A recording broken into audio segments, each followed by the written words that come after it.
So how do you determine if your horse is chunky or not? There's a brilliant scale out there. It's called the Henneke Body Condition Score System, and it's a numerical system grading the fat coverage over a horse, rating from 1, which is severely emaciated,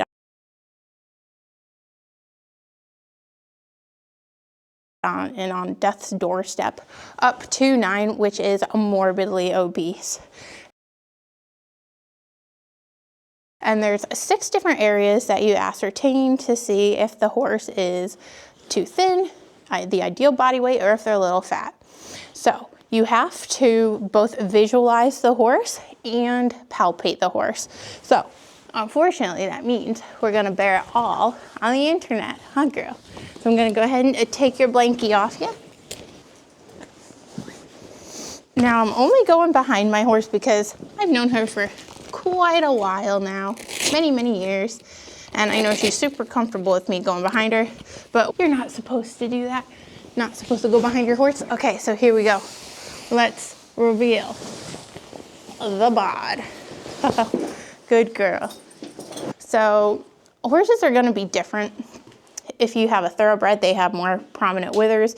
If you've got a draft horse, they've got a little bit more body weight, more muscling, especially on their neck and their hind end. So every horse is different. Talk to your vet to get the ultimate determination if your horse is chunky or not. This is just a loose guideline. And just to keep things fair for Saoirse, she doesn't have her blanket on. I won't have my coat on. Just keeping it fair. Like I said, there are 6 main areas that you're gonna be checking out on your horse. So the first one is the crest/neck, looking specifically at this top area. The second aspect is the wither. So right here, so she's got a low wither, very subtle, especially since she's chunky. And then behind the shoulder, you're gonna feel the ribs as well, or the area over the ribs if your ribs are non-existent, like Saoirse's. You're also gonna be judging the rump of the horse, which is this part right here. And finally, the tail head, which is this area right here. So let's ascertain the crest/neck first. Each number is gonna have a set of criteria, like number 1, and I don't have these memorized. You're supposed to body condition score your horse every month. I definitely don't do that, but best to do that. The overall criteria for a horse scoring at number 1, which is poor condition, very emaciated, however you say it. They are very emaciated and in critical condition with no palpable fat deposits.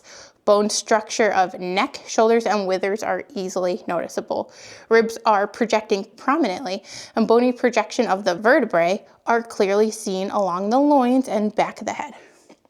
So that's not her. That's nowhere near her. So I'm going to scroll up to where I think she is, which is, I believe, number probably 8, actually.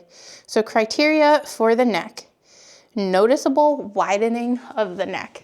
Now, my horse, she is technically an American Azteca, which is 3 horse breeds. It's the Andalusian, Mexican Criollo, and the American Paint Horse.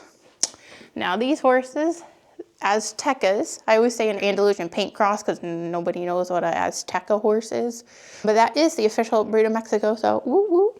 They do tend to have a little bit of a thicker neck than most horses, but you're gonna go ahead and not only visualize the neck, you're gonna actually feel and palpate. Now I can actually feel a very thick crest on her. She's supposed to have a bigger neck anyway, but not that big. That's a little too much, you know what I mean? I'm using the Mad Barn website, which is peer-reviewed, veterinarian written, the whole deal.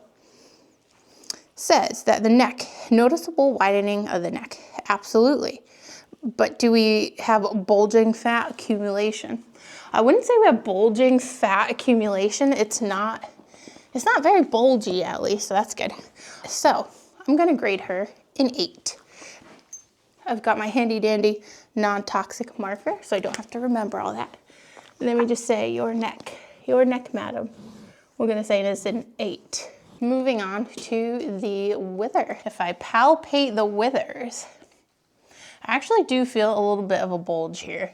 It's supposed to be more of a slant, and this is definitely a little more boop, out, little more out. So I'm gonna say you are an 8 on your wither as well. Okay, good.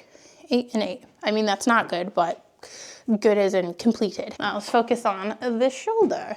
You're looking behind the shoulder technically. So for horses number 8, you're gonna see some bulging fat accumulation, which you can surely see that here. See, if I put my hand over the shoulder and I bring it back, it actually goes outward. I don't know if you can actually see it from there, maybe this angle, or you can just trust it's definitely there. Like I said, body condition score, you can't visualize the entire body condition. Most of it's palpating. So there's definitely a bulge here for behind the shoulders. Bulging fat accumulate, area behind the shoulder filled with fat and flush with body. That is not flush with the body. So this is actually number 9. Sorry, girl. Next, we are going to assess the rump. Now, the rump is this area right here. She definitely has a crease. I call it a heart butt if you go behind your horse, and you can actually see the back of the horse kind of form like a little heart. She's definitely got that going on, and I can feel right here, it's actually bulging a little bit. So let's see what that would be classified as. Obese would be if she's got a positive crease along the back. She does. It's not huge, but it's definitely there. Onto the back of my girl. Zoom in a little bit. All right, lower it a little more. She is standing at a weird angle for this, and in order to body condition score correctly, they should be standing flat. So I'm actually just gonna go over and give her a little push till you stand square. Good girl. Now you can see what I mean, how there's like a little dip, a little heart, but we're looking at the tail head. Now this part is pretty spongy, and there's a big dimple here. That should not be there. It should not be so fat that these are bulging like they are. So I'm actually gonna count this as an 8 or a 9. Let me reference my chart. We're not body shaming here, we are just teaching. The tail head, if we are rated at a number 7, she'll have fat deposits and tail head feels soft. Definitely feels soft. What's the difference between that and number 8, which is obese? Fat deposited around tail head feels very soft. Yeah, that's very soft. Let's go to number 9, which is very obese, bulging fat around the tail head.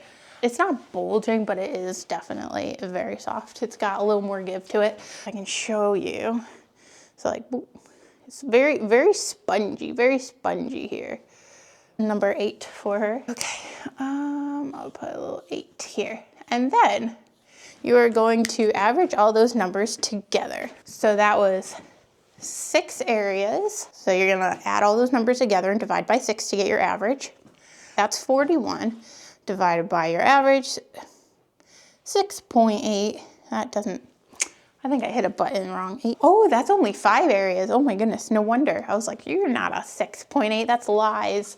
It's because I forgot to do the ribs. You don't want to see your horse's ribs, but you should be able to feel them with firm pressure.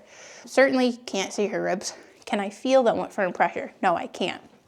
So I'm going to apply a little more pressure.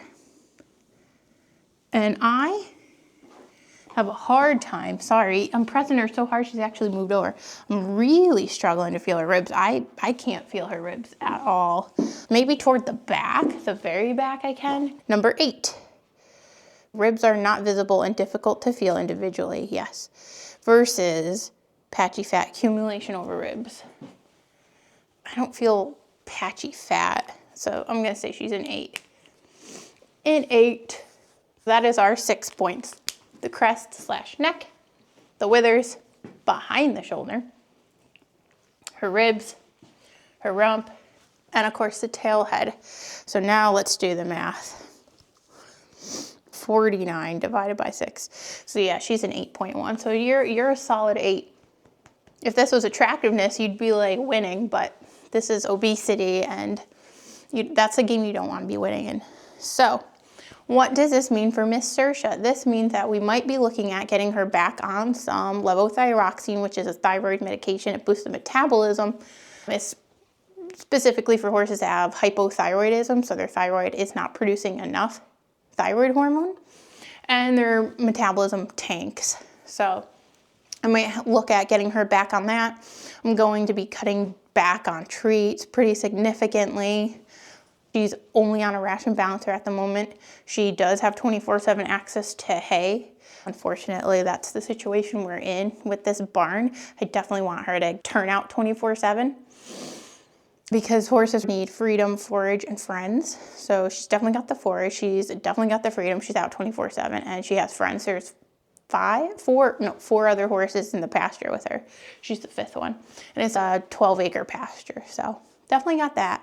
I don't want her to stand in a stall. You can get fluids pooling in the joints. They can get stiff. It doesn't build muscle standing in your stall, but she does have a big old hill in her pasture.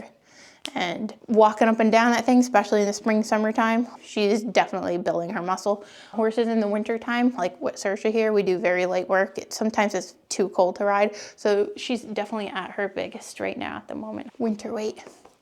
But it's very important that you get your horse's weight under control. So she's gonna have her grazing muzzle put on. Once the grass starts to grow, it's very sugary in the spring. Riding her multiple times a week and just get her moving and grooving. I'll put a link to the website Mad Barn.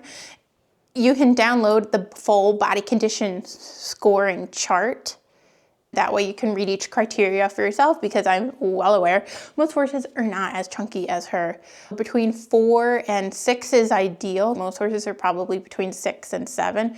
I'll put the link for Mad Barn so you can download this chart if you want to take a look at it. Body condition score your horse. And if you have any questions, always consult your veterinarian. If you're going to make any dietary changes, do so gradually, usually over the course of 7 to 14 days, depending on how drastic the dietary changes are. Believe it or not, most horses are actually overweight and their owners don't know. There's a study that came out a few years ago now, and they showed a bunch of horse owners pictures of horses, and they had to ascertain whether they thought this horse was, in their opinion, underweight, ideal, or overweight. And most horse owners had said that overweight horses, they reported as being ideal. So it's a little hard for the average person to tell. That's why this Henneke body condition score chart is so useful. I will also put a link for a no-guess feeding guide for your horse in the description so that you can use the flow charts that I created. I think flow charts are really fun. You just answer the questions, follow the prompts, and it'll recommend what you should be feeding your horse. And it also comes with a hay and grain guide, so if you're interested in that, go ahead, check it out. I got a couple other equine nutrition videos out there. I'll go ahead and put the link in the description for those as well. Aw, she's like, oh, she's getting very sleepy. Oh, this girl. She's getting sleepy face. Are you getting tired, Saoirse? Yes, she's getting bored. Oh, she's so huggable and cuddly. Oh, oh, oh. Oh, oh, oh. Yes, you're very cute too. What do you think? This is the marker? Do you want to play with the marker? Saoirse and I would like to say thank you for watching today's video. If you found it helpful, go ahead, give it a thumbs up, subscribe. Let me know in the comments, where does your horse fall on the body condition score? And I'll see you next week. Bye for now.